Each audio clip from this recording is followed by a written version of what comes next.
Who's calling that shit? Who's calling that shit? Who's calling that shit? Who's calling that shit? Who? Yeah. OVO Sound 2025. Who's calling that shit? Is it Stacy? Is it Becky? Is it Keisha? Is it Ellie? Was it Danny? Is it Marty? Where's the function? Where the fuck the function? Alright, what up, gang? We back with another video. And let's see what's going on right now, man. So Finesse2tymes is accused of violating the terms of supervised release and turned himself in last week. And after he did that, his lawyer ended up quitting. Hold up. Why the hell he quit? It's something backwards about that. Ain't you supposed to pick up the case, not quit? Soon as a new case happen?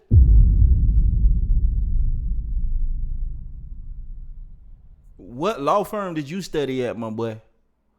This don't make sense. Finesse2tymes recently ran into some legal issues after an argument with his girlfriend's mother earlier this month. He hopped online to vent about the debacle, revealing that he received an incredible disappointing call from his probation officer.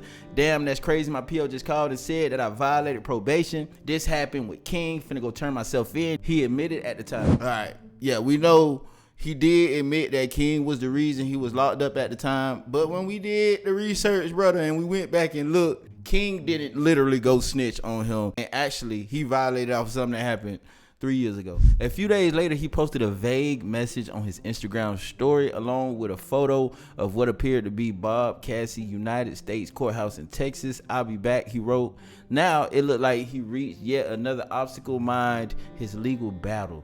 According to academics, he allegedly failed to pay his lawyers, causing them to quit. Few details of the situation have been revealed. At the time of writing, Finesse2tymes' team has yet to address the accusations. Yeah, I would believe they didn't address the accusations because they know what's going on. And I'm not gonna say Finesse2tymes lost his lawyer because he didn't have the money to pay his lawyer. I don't think that was the situation.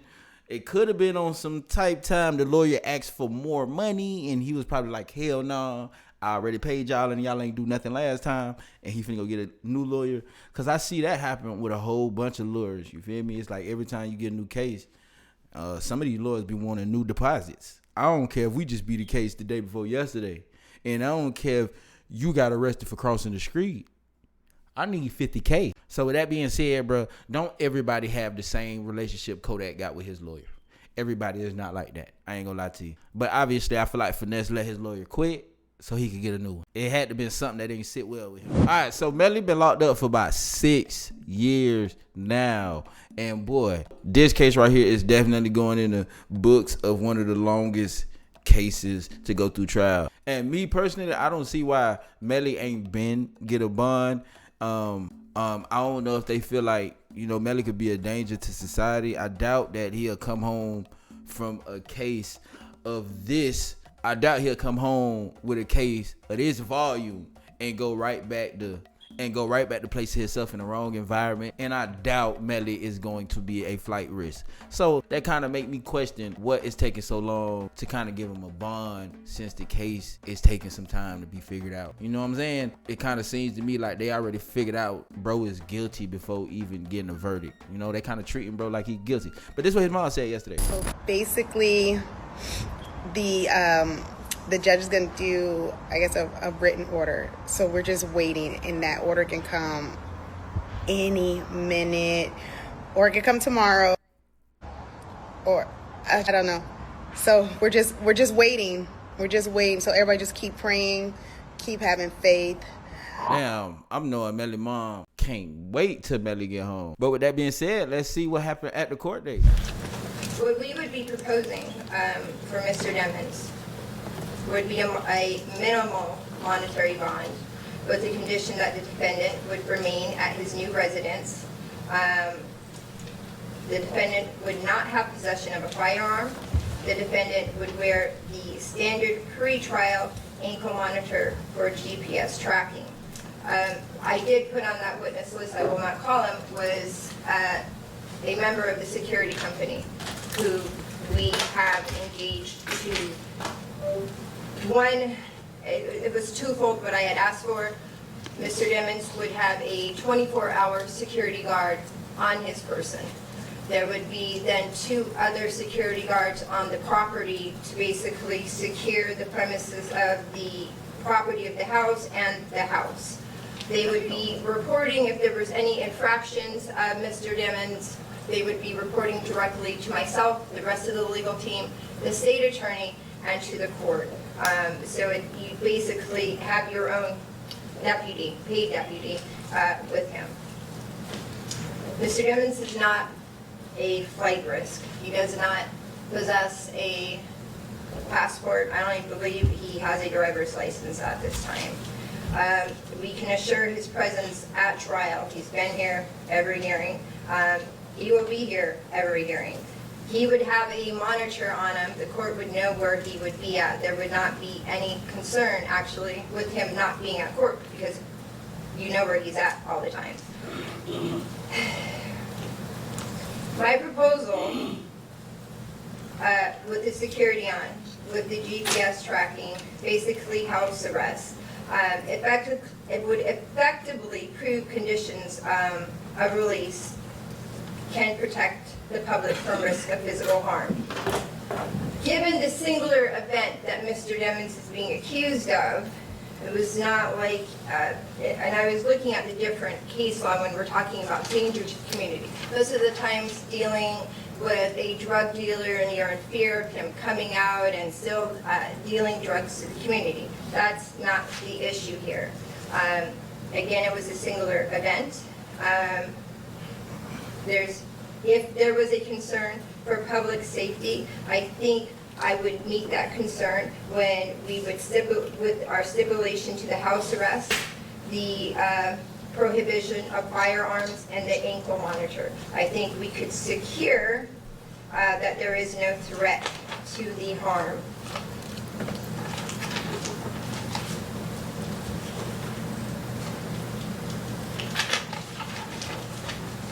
I think the state's biggest argument today would be to assure the integrity of the courtroom, of the judiciary. And of course, they're going to bring up the witness tampering case. That case was very convenient. It was filed while we were pending our last motion for bond, and it does affect the integrity. You recently heard our motions. I was trying to lift the state to argue that C4 motion. The only person my client has been accused of tampering with was Mariah Hamilton. So we see her argument. She kind of said what I was saying too, like the fact that Melly ain't no flight risk. And then she went to saying stuff like he ain't got no license and none of that. So yeah, he definitely not no flight risk. One of the state's biggest arguments is him tampering with witnesses, of course. And she mentioned that. And what else could be a concern? Oh yeah, she said the integrity of the courthouse. Of course, those are 2 of the biggest things they're gonna use. But you know what's crazy about that though? Y'all can't keep using that. You know what I'm saying? Cause at this point, hold up now. We gotta make something make sense. But let's see what the judge had to say. You know, everybody's hoping that Melly get a bond. You know, Track was even out there, his mom and his little brother, man. And you know, they just kind of waiting to see what the judge say. But let's see what the state got to say in response to what his lawyer just said. In regards to the testimony of both Collins and Moretti, which is contained in the transcript, Brendan Collins testified as to the cell tower location information, which does put the defendant near the crime scene as well as the hospital.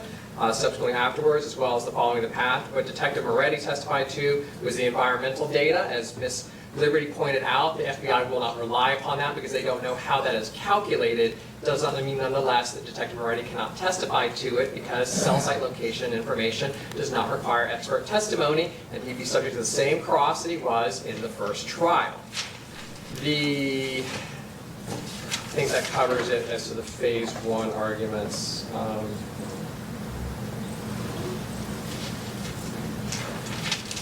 As to Phase 2, if the court is going to consider exercising discretion, obviously there's 2 factors here. One is that the defendant's charged with homicide. He's killed 2 people, so he's clearly proven himself. Allegedly.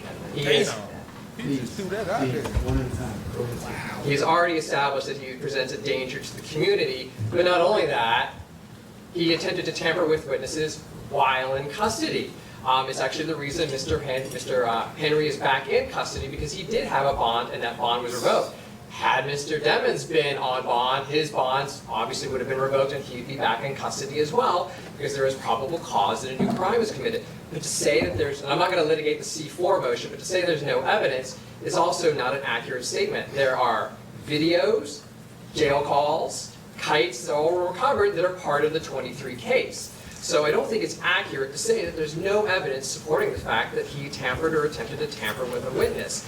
And finally, saying that there is nowhere that he can go that he's not known, that's not the concern. The concern is if he goes somewhere where he cannot be returned. As the court has repeatedly pointed out, Mr. Demons is charged with the death penalty. Many countries in the world will not extradite back to the United States if they are facing the death penalty here. So the risk of flight with him is actually greater, because it is going to be much more difficult to recover him should he leave the jurisdiction. Bro, it's really crazy to me that their job is to literally make you look as worse as possible. I ain't gonna lie. Yeah, man, he just said a whole lot. Regarding the defense motion to strike notice of appearance and all other pleadings of victims, as well as the urgent motion for order to show cause against the office of the Broward State Attorney, Harold F. Pryor and John Phillips, as well as the state's motion to remove prosecutor from witness list and for protective order. I'll ask both sides. State, I'll ask you first. How about June 4th? That's a Wednesday, June 4th. The parties arguing those aren't going to be here, Judge. That's Joel and Stephen from our office. We're not going to be arguing those particular motions, so I'll have to consult with them. We can do June 4th for now, but I'll set it, and if there's an issue, we'll deal with that. So I can't do June You 4th. can't do June 4th. Okay. I'll be gone until June 13th. How about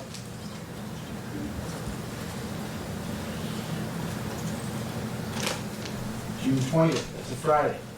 State, you're going to check with your people. Defense, June 20th? we'll check with our office, Judge, for those two Okay. times. Just let the court know. I won't be here that day, but I'm not arguing those anyway, but just so the Okay. court's aware. Defense, June 20th, 8:45? Fine. Yeah.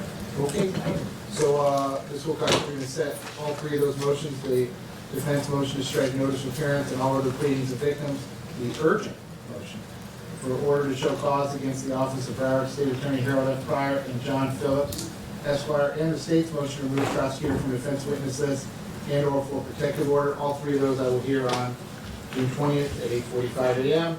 The defendant's trials in both of his cases will remain as already set, September the 10th at 9 o'clock. State, anything else I can do for you regarding Mr. Demons today?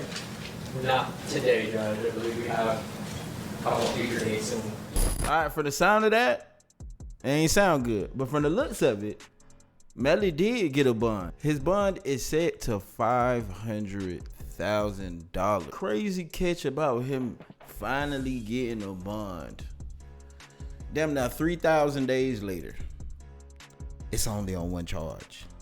Yeah, so he got 6 charges, but he got 1 bond. So, yeah, he got a bond, but technically, he still can't get out. And it's around 4 months. And it's around 4 months left until his trial starts. So if you ask me, I don't see Melly coming home before a trial. And honestly, all we can see is what happened next. Bring my bread right now. Bring my money, nigga. Bring my bread right now.